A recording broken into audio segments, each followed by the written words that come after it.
today, we kind of went through the first half of chapter 21 last week, talked about the Maccabees. I'm not going to go into that a ton again, but I think the connection between Hanukkah and the triumphal entry of Jesus is fascinating. And I was talking to Lee before everyone got here about that. Like, that's something that I feel upset's not the right word, just disappointed, I think, that I was never taught that. It took like discovering it like on our own to see that, and it kind of changes. And what it does is with it being that obvious, as soon as you know that that's the story that it's telling, and it's that obvious, then you can see what the goal of the disciples are.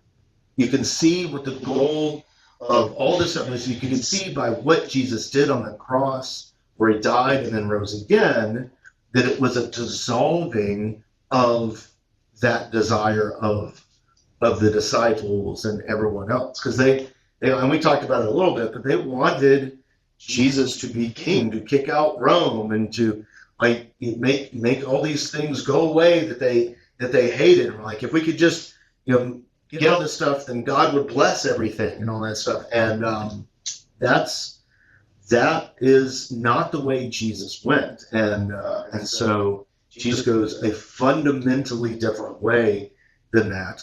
And that's what the Gospel of Mark is about. Like, that whole sermon series, that was the revealing true power. And we love to take power for ourselves, and it all dissolves on the cross when God even empties his own power to reveal what the true power of the creation is.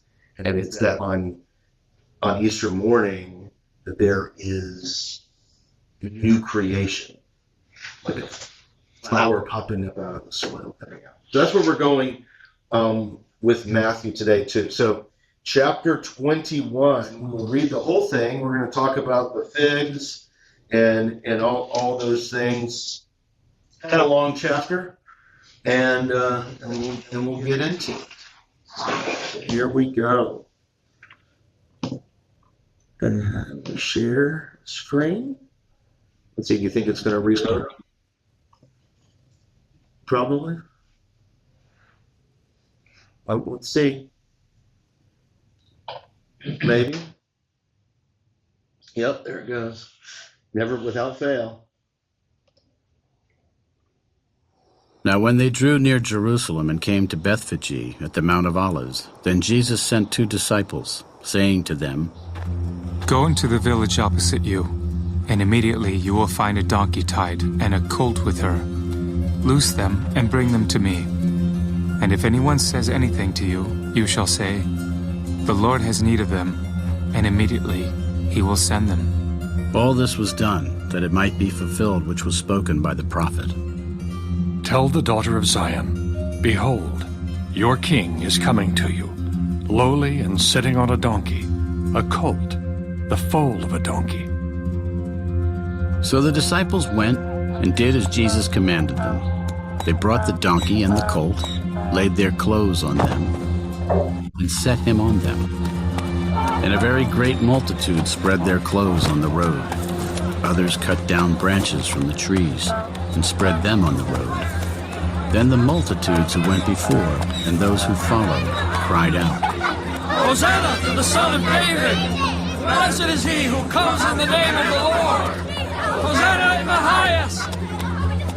And when he had come into Jerusalem, all the city was moved. Who is this?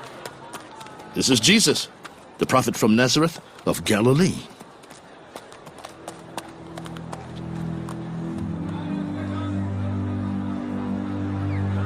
Then Jesus went into the temple of God and drove out all those who bought and sold in the temple, and overturned the tables of the money changers and the seats of those who sold doves. It is written, "My house shall be called a house of prayer, but you have made it a den of thieves." Then the blind and the lame came to him in the temple, and he healed them.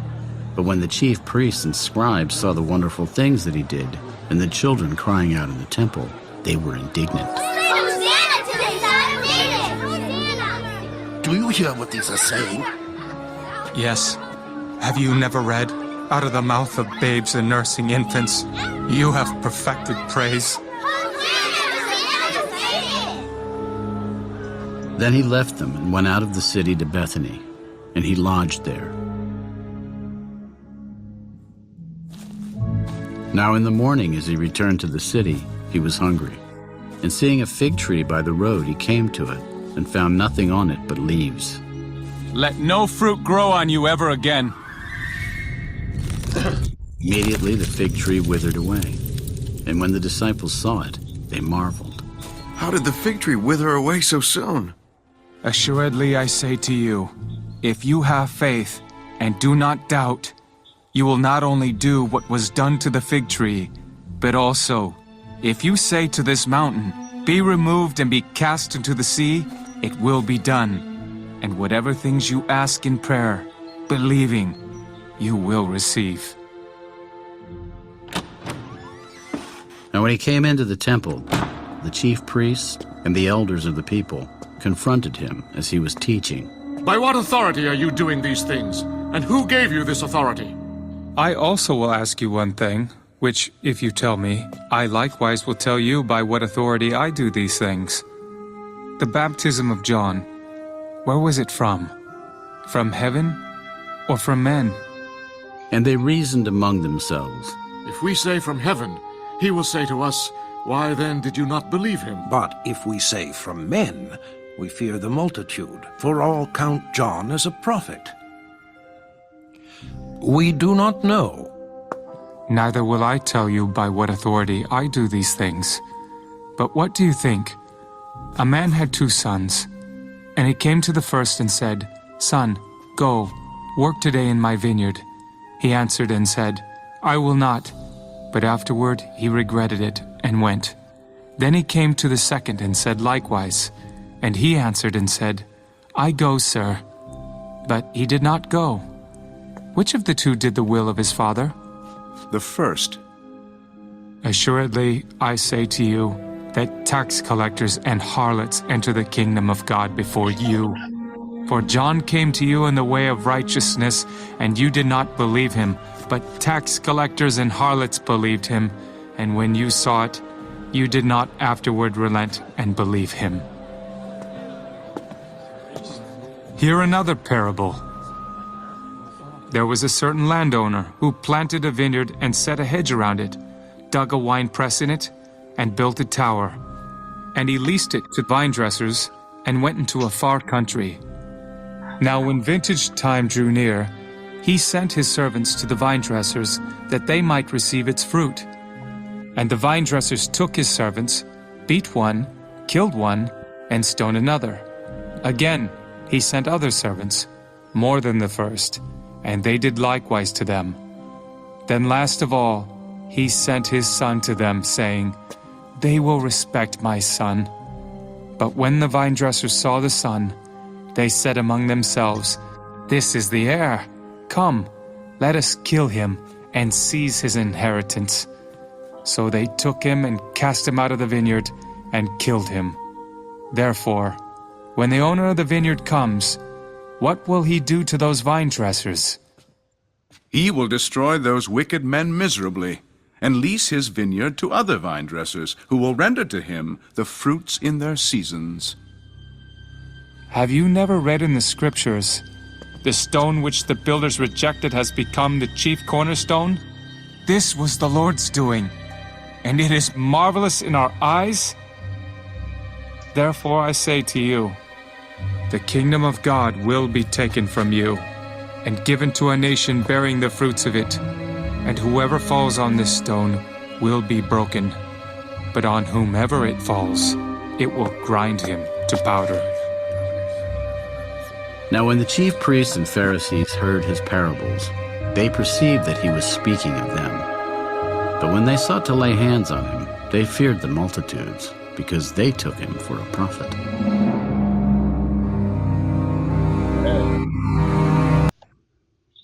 getting serious. Okay. Before we start talking about this, I want to ask one question, and it's an important one for the distinction. Where are we? Where are we? Like that physical location. You should listen. First, like that. So the reason why I'm making a big point of that is we're not in Jerusalem before this. Okay? And we are in now. And the tone changes. Like that. Like that's the tone at the end of this is very like pointing lots of fingers and all that stuff. And that's, you know, as we talk about it, we have to think about, you have to allow the location to be set there. All right, so let's talk about this. What stood out to you?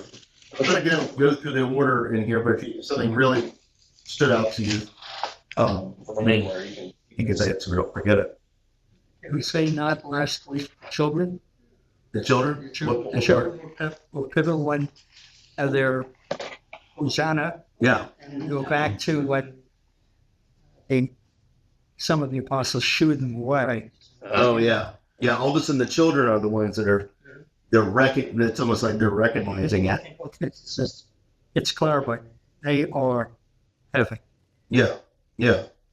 And also that whole section is kind of interesting.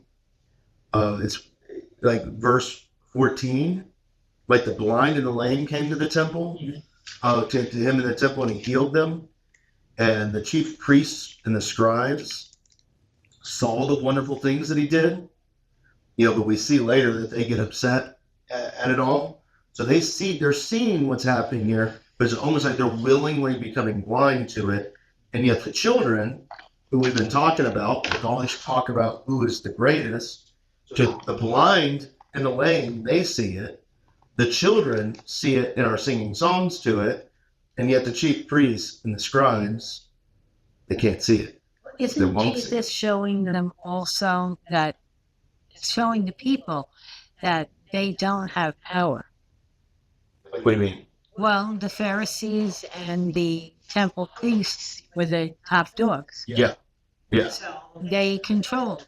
Mm-hmm. But he's going into the temple and showing the people that in the temple he rules, not them. Yeah. Well, and that they're willingly seeing the good things that are happening. They're willingly seeing the good news and what nothing to do with it. Like that's kind of a key idea there. I don't know if that's kind of what you're saying or not, but they're willingly seeing it and then willingly going, and that's not what we want. It's a constant. They want their power. Yeah. Yeah. Like that's, and that's like, it's, to sermonize this a little bit, that's constantly something we have to watch out for. That when we get so invested in something, they're willing to push aside the good news. Like that's the sermon there, you know. Like, and that's hard. That's hard. What else stood out to you? What else stood out to you? He also Jesus keeps quoting the scriptures. Yeah. And he throws it at them as if, you know this, or you should know this, or isn't this written? You know, it's a challenge. Yeah. Yeah. That's, let's see, what is that, verse 16 that he quotes? He quotes Psalm 8:2 there. He quotes that. And then the stone the builders rejected, see, it's 42. He's quoting, where is he quoting there? What verse are you? That's chapter 21, verse 42. It says, have you ever read in the scriptures, the stone and the builders rejected? Psalms. What 18? Yeah. And so like that. So yeah, he's quoting stuff like all the time there. So I want to go back to him coming in to the I guess the city, and notice how they go out of the way to put him on a dog. Like that's, and so many of you know my feelings about the donkeys, especially around Christmas. And all those things. Those of you who don't know, Mary didn't ride a donkey into Bethlehem. Well, we don't know. Possibly. But it's We definitely know she did not get a bus. But I don't know what how she did get there. She may have taken a cart. That's right. It's kind of very unlikely to be. So Car, bus. car, bus. For preacher went bowling. Yeah. But it's like that. Make sure those doors are closed. And so the but she so it's over there. One of my favorite. I had a member at the Church of Arkansas that said something as to where did that tradition come from? That Mary would be riding a donkey. And I think it's added into the story to give the Christmas story the same air as this story. That Mary, the mother of Jesus, is coming into the city of David and all that stuff in the same air as Jesus coming into Jerusalem. That's that, and I was like, I like that. Sir. Yeah, as a servant. And so lowly riding on a donkey type of thing. Like that's and I like that because it redeemed that story. Just it's the Mary riding a donkey into Bethlehem isn't that old. Really, our fascination with the Christmas story isn't that old. Like that's pretty new. That's pretty new. But like just this us really getting into the Christmas story and like it being a big deal. Like it Came with homework. Yeah, that festival, like like the nativity story, like that when you think of like a kid's play, that was written in the mid-1800s. Like that's like this Christmas stuff has always existed, but the Gospels.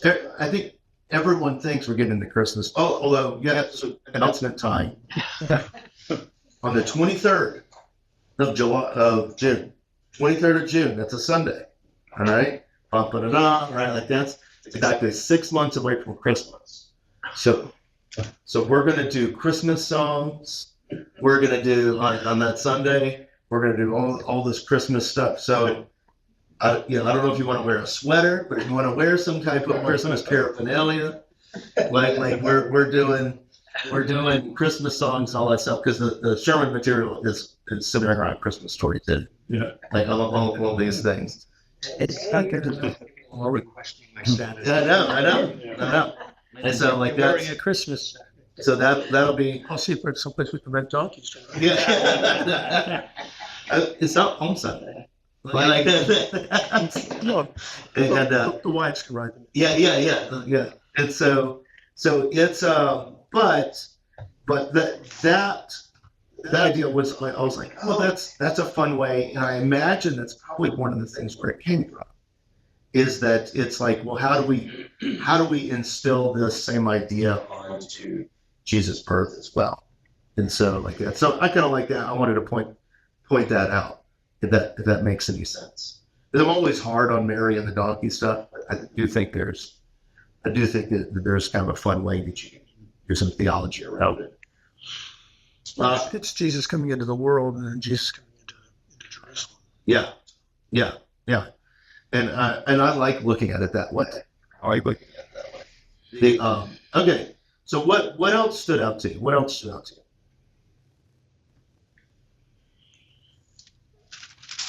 The parable of the tenants is one of the more pointed and direct parables. Oh man, it's one of the more pointed. I think that's like an understated thing in the last month that's never been said. Like it is very, right? Like, so, like, what do you want to say about it? Like, it's, I just think he got very direct. You know, sometimes his parables are a little oblique. Like the apostles are all saying, "Oh, what does that mean? What is that?" There's no doubt here. yeah, They knew what he meant. yeah.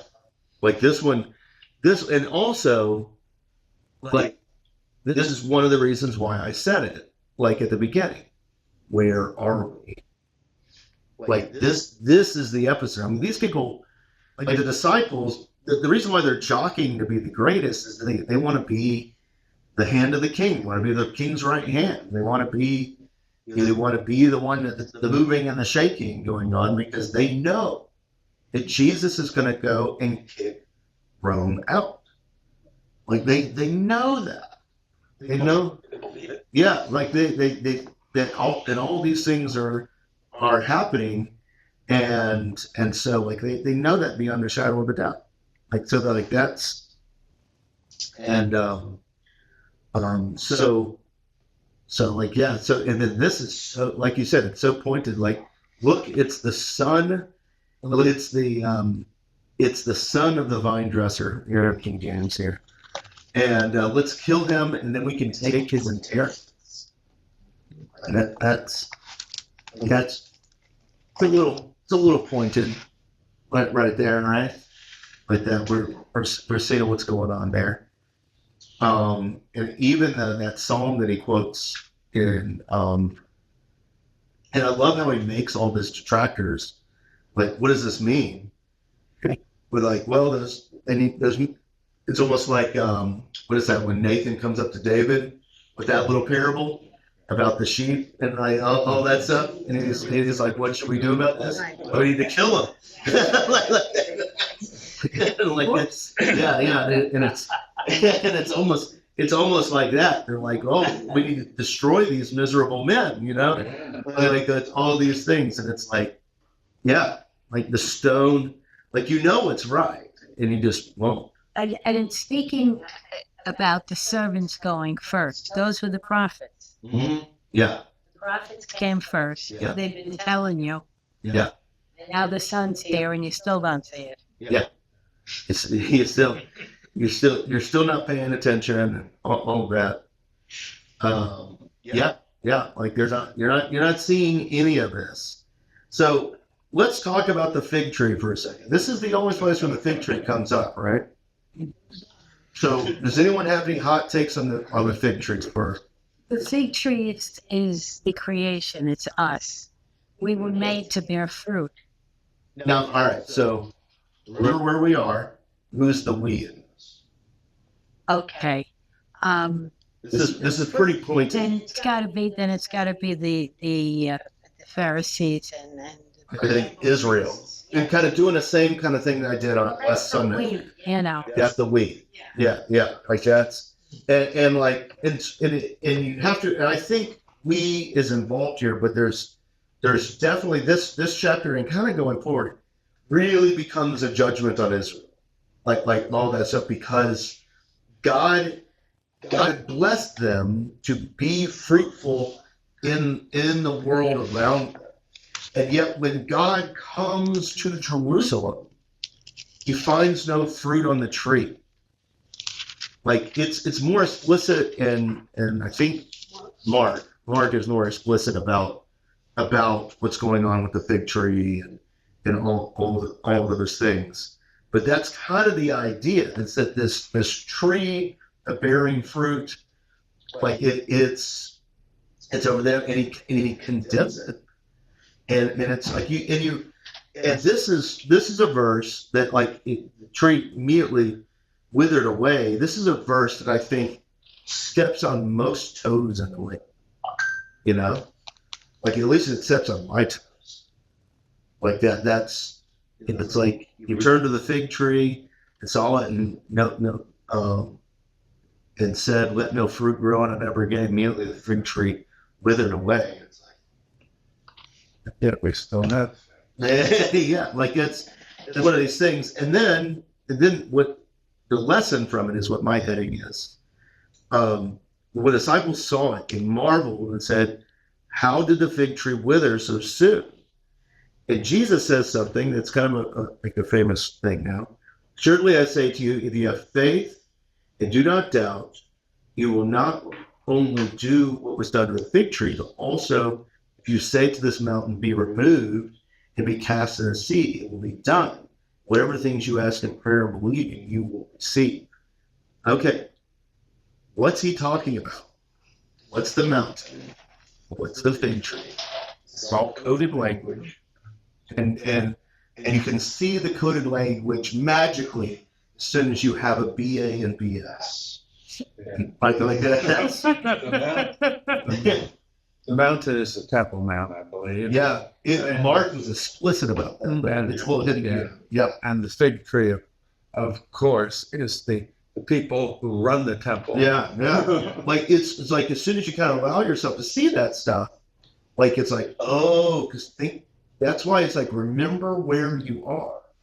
And so imagine, so you got to think about the geography of Israel, but in Jerusalem, the temple is up on the mountain, it's up on the hill. You know, it's up there. And so if they're down from it, and the way I like to imagine it is, and everyone around there would have known that what you're talking about the mountain. We still call it the Temple Mountain. Yeah, like it's still called that even to this day. Yeah. Like that's and so so you can imagine them underneath it, like in the shadow of this thing, up there, and he's like, and he's talking about the fig tree, which we're kind of understanding is supposed to be the fruitfulness of Israel, and it's not, and all of that, and then like, but if you say to this mountain, yeah, I can see him gesturing, right? Exactly, like that's, and like, because this, and I think like the way you're talking right now, I think this was when we were going through Mark, because we all went through this together when we went through Mark, like that it's one of those verses that changed me. It's like those, going into Jerusalem, because I know it's like, oh yeah, if you have enough faith, you can move a mountain. Okay, great, but like if he's gesturing to that mountain, like what do you think he's saying? Like that's like that. This is what's crazy. Like if he's saying you could let's see how does it? Does he say move? Be removed. Be removed and cast into the sea. Yeah. But Like, sorry, Mark, you should go throw yourself under this. Yeah. What's he saying? What's he saying? What's he saying about that mountain, that temple? we're going to tear it down in 3 days. And there you go. Yeah. I think he's saying, Drew me to that. yeah, like if you throw this, it takes a lot of faith, but you can throw the temple away. Yeah, you no longer need the temples. You no longer need to sacrifice them here. Yeah. You can go to a Lutheran. Yes. Yeah. Yeah. Like that's, you no longer need it. You no longer need it. Like that's, and like with, like, it's like, oh, so he's talking about Israel being unfruitful. He said, like, if you've got enough faith, you could throw it away. Like, and so that's, he's talking specifically about the temple, but I think there's other things that could pertain to, and that I think that varies who we are and what we're going through, and all this, and all those things. But does anyone have any thoughts or concerns about this? Because it's, especially in the context, like this is one of these things that as soon as you see it, it's hard to unsee it. Enough. And As long as you don't take one line out of content. What do you mean? Well, you can take line 22 all by itself. Anything you pray for, you'll get. Oh, yeah. Yeah. Well, and so when you take that line in context to this mountain be removed and thrown into the sea, well, all right, let's do some theology on that. When he says sea, what is he talking about? What is the sea? Well, the sea is what they were afraid of. It was the unknown. It was a horror. Yeah, horror. Like that. That's like I love your line in the next. You said horror. Like, a little too close. And so, but the sea is kind of where evil lives.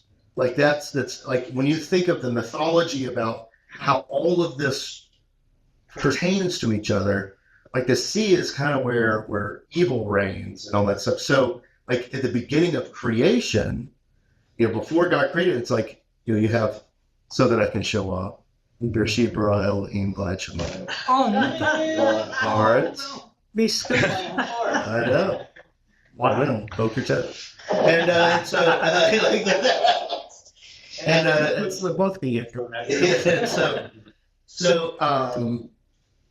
it's that's in the beginning. God created the heavens and the earth.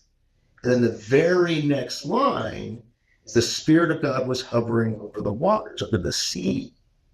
Right? So sea in the mythology of the Old Testament and the New Testament is this place of evil. Like, this is something we're talking about this Sunday, but like at the end of Job, when God is showing Job everything, it rams and rams and rams until it gets to the place where he shows Job Leviathan, which is the sea beast, which is like the most scary thing Job can think of. And so you have this like mythology of the sea, and we still have this, like this is one of my favorites. Those of you who have been teaching for years, the story I'm going to tell here. But like I think we still have like a wiring, at least I do inside me, like I'm just bodies of water. Like, and my favorite example is like when I'm skiing, and like because you guys know I ski all the time. I need a body for it. And so, but when I'm skiing and I fall off the boat and all those things, like I'm still cool about it, but I don't just let my legs go down as deep as I can. Like that. That's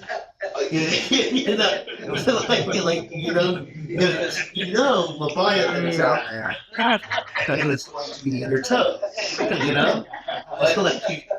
Like that. But even though our minds are like the fish are more scared of you than you are of them, or something like that. Like that. That's the sense that we get. I thought I was disturbed. Yeah, like that. Like that's. But that, I think there's that in it, and that's the sense of the sea that they're tapping into here. And so, like when he says he's throwing it into the sea, it's really like throwing it away. It's throwing it away. And like so, when you see in Revelation, you see at the end. And it says that there will be no more sea, and all of us Floridians are like, but I like my beach. Like that's well, you not... still have your beach. Yeah. It's like the alley. You can still have your beach. So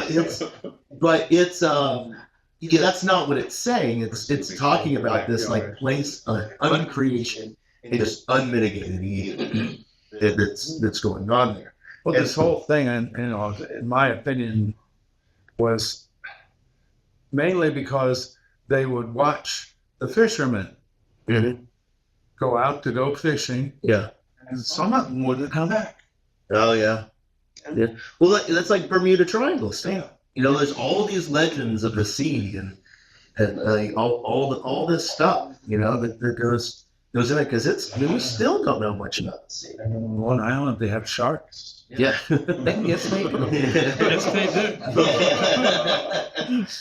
And so you have this whole thing. So you think about what he's saying. He's like, hey, go away and you don't need it. You can ask for it in prayer. Like it's an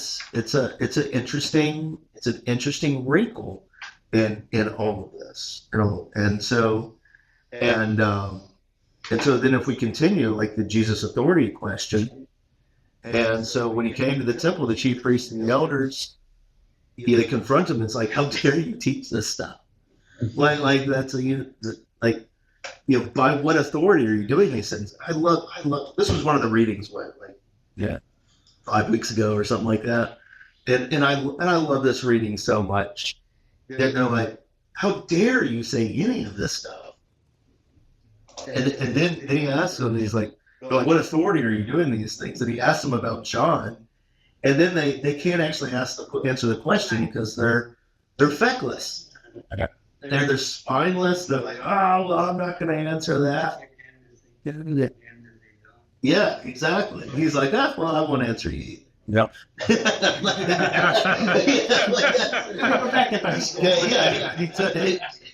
like that. But like that's, and they're just helpless leaders, and that's kind of the point. Showing them up again. Yeah. Again, they don't have answers. Yeah. They're not doing anything, and then you have. They think they're the authority, not him. Yeah, exactly. And so you see this whole, like, so if we put this story together, we have this whole thing about the disciples wanting to be the greatest, and it keeps pointing to the children, and then the blind receiving their sight and all that. And then Jesus comes in, not in the back of this big white horse, but on this donkey, to everyone shouting all these things, and they all want this power and this authority and all these things, and he keeps pushing them another way. Like he keeps pushing them into it's like it hasn't been fruitful. If you have enough faith, we need to throw that away, throw that temple away. Like that's the that is. And that's fighting words. That's fighting words. He's telling me I'm going to be without a job now. Yeah. It's and there's no kind of job. And that's like, yeah, I mean, like I think anything of us, my livelihood is distinctly connected to places like this, and am I willing to throw it away? Like that's. But you think if you talk to the average church person, that they have received comfort in difficult times. Because if you ask the average person, and this stuff is incredibly important. That's why they fight tooth and nail for it so oftentimes. And it's like, are you willing? Like because if you aren't, I think it kind of reveals that all the trappings of it become the thing rather than what attracts you. Pray to God in that desert. Yeah, and that's because all this stuff is good. That's what we've been talking about. All this stuff is good. Sometimes it kind of becomes salt. Well, it's interesting. A couple of one, there are 2 points in this chapter where they're afraid of the people, the multitude, the crowd. Yeah, and I think that's interesting. When they're pressed, crowd is here. Yeah. But the other thing, when we were getting ready to build a new sanctuary at one point, we were doing a big study about it. There's a guy on my study team that was looking at whether or not we needed it and all this other stuff. And he ultimately resigned from it. But he cited this, but he said, you can worship God in a broom closet. And there were people worrying about what does the altars look like? What does the sanctuary look like? Do we want pews? Do we want chairs? I'm out of here. You can worship God in a broom closet. You're worrying about the wrong stuff. It was an interesting story because it hit me at the time. We stayed though we left the church, but the multiplicity of the Pharisees is consistent here, and at the very end, it's duplicitous. We can't crucify him. Romans do it for us because the people will be upset with us. Yeah, they're sneaky about it. Perpetual duplicity. It is. Huh? Yeah. Consistent. Well, and I think some of that is revealed here in these 2 parables. You have the parable of the 2 sons, at least that's my heading here. And so the authority of Jesus is questioned, and then the parable of the tenants. Yeah. Both that Adam and 2 sons. And so So like so I'm going to read this again. I don't remember this one much. I was getting ready for the next one. So at verse 28, I read, "What do you think? A man had 2 sons, and he came to the first and said, 'Son, go work today in the vineyard.' He answered and said, I will not. But after he regretted it and went. Then he came to the second one and said, likewise. He answered, I will go. But then he did not go. Which of the 2 did what was the will of the Father? The first one. It's like I say to you, that the tax collectors and the harlots will enter the kingdom of God before you. For John came to you in the way of the righteousness, and you did not believe him. The tax collectors, the harlots believed him. And when you saw it, you did not afterwards believe it. So like it's, I think he's saying that there's all these people that you just look down that are like the kids, that you believe are beneath you, but they're going to get here first because they actually came. And you said you would come, you did. That's pretty wild. And then you get that the vine dresser, or the what is it in like an English translation, the King James, the parable of the tenants, parable of the tenants. That like it just reveals strongly about what their intentions are. Yeah, and so like they keep killing all these servants, keep killing all the prophets. Did we talk about in this section where Jesus confronts them about killing all the prophets, or is that on Sunday? Because we've been in Matthew recently, and on Sunday, and I'm getting confused now. Yeah. In this parable, they finally killed the son. Does that resonate? Yeah.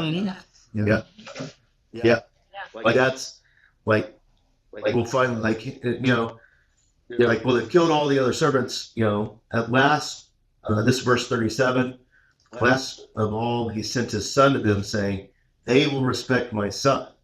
But when the vine dressers saw the son, they said to themselves, like, finally we have the heir, right? Like, here's the heir. Come, let us kill him, and then we can take the inheritance for ourselves. And so he took him and cast him out of the vineyard and killed him. And there's all kinds of interesting, this rhymes so much everywhere. Like this rhymes like with the Abel story, Cain and Abel. This rhymes with Joseph, like that, Joseph in the Technicolor Dreamcoat, like all of that. It rhymes with, this rhymes so much, and we can see, especially because we know where the story is going, we can see what's talking about. You're like, oh yeah, they're gonna kill him, and Jesus, and I love the term, we already talked about it, but they're like, oh man, that they said, we will destroy those wicked men miserably, lease the vineyard to the vine dresser, and will render to him the fruits of the sons. What's that say in English? Verse 41. And he will bring those wretched to the end of the vine, and he will rent the vineyard to other tenants who gave them to share the harvest. What I think is fascinating is that they immediately like bend into violence there. It's like this, we'll end them and give it to someone else. And he's like it's almost like God isn't hard on them as they were at the tenant tables return. Isn't Jesus telling them the entire story? There's a master of a house who planted a vineyard. Yeah. You plant a vineyard with the idea of it growing and bearing fruit. Mm-hmm. So you put a fence around it, okay, and then you leased it to tenants. We're gonna let you take care of this garden with it. And what was the temple? What was its symbology? Like it was the Garden of Eden. It was like that's what's going on with the temple. There was lots of fruit reliefs and all these things. It was the Garden of Eden. And then when the fruit came, and then you have the servants who were the prophets. Mm-hmm. And like you said, the sun's coming and they're killing the sun. I mean, he's giving them the whole story. Yeah, that's good. That's good observation. That's good observation. Yeah. And so I think when we connect this whole thing together, you have Jesus coming into Jerusalem. But he doesn't come and just take charge the way they think he's going to. In fact, he cleanses the temple. But he doesn't cleanse it from like some foreign gods or all that stuff. He cleanses it from them. From their greediness and all of that. And he talks about the unfruitfulness that Israel has become. And he says that you could even, like that temple, like you could throw it into the sea, which they have basically already done for their own selfishness. Like they're like, we want this fruitfulness. We don't care about the guy who owns this place. We don't care. We just want it for ourselves to do with whatever they want to. Like it's really cool. Like what I'm seeing today is that all of this is kind of just one block of story of Jesus going into Jerusalem here. And he's going into it, and the Pharisees have, and Israel itself, the Pharisees are just an outcrop of them, have used it to however they wanted it. And Jesus is saying, like, the new creation is coming. So let's see here. So he says the stone the builders rejected in verse 43. And I think the last couple of verses are fascinating. So I tell you, the kingdom of God will be taken away from you and given to the people who will produce its fruit. Like that's fascinating, and it's very, very specific. Anyone who falls on this stone will be broken to pieces. Anyone whom it falls will be crushed. And what do you think that means? 44. I don't know. It's so weird set of verses. Well, it's referring to the capstone or the cornerstone, I think, just above, which I interpret to be hit him. Yeah. Yes, So like he's saying like, if you disagree with me, like if you go crushed. Yeah, you'll get crushed if you go a different way. That's how they say that. Yeah. So that's good. Isn't he also saying the kingdom of God will be given to people other than the Jews? Yeah. Yeah. Yeah. Mm-hmm. Like, which is fascinating. It's fascinating. 44 is a footnote in my Bible. It's a foot. It has a footnote. Oh, it is a footnote. It is a footnote. Like we've seen that before. Yeah. Oh, so some manuscripts don't have 44. Okay, that's interesting. Huh.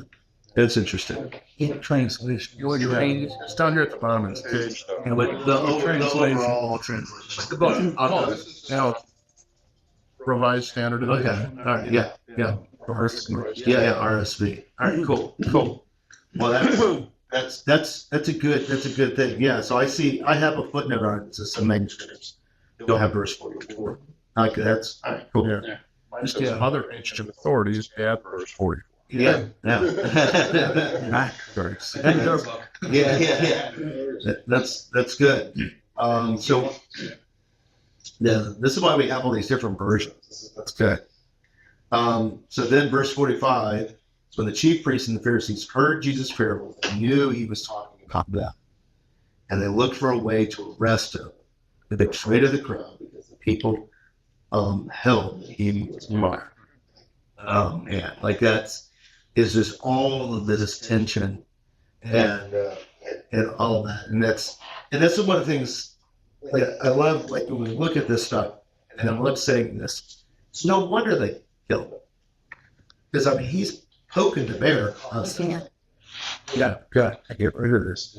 Yeah, exactly. He's ruining things for us. Yeah. Look at all of our money in the temple. He just destroyed that. Yeah. Enterprise. And worse yet, people like it. Yeah. people like him, then we got to worry about Rome coming down on us again.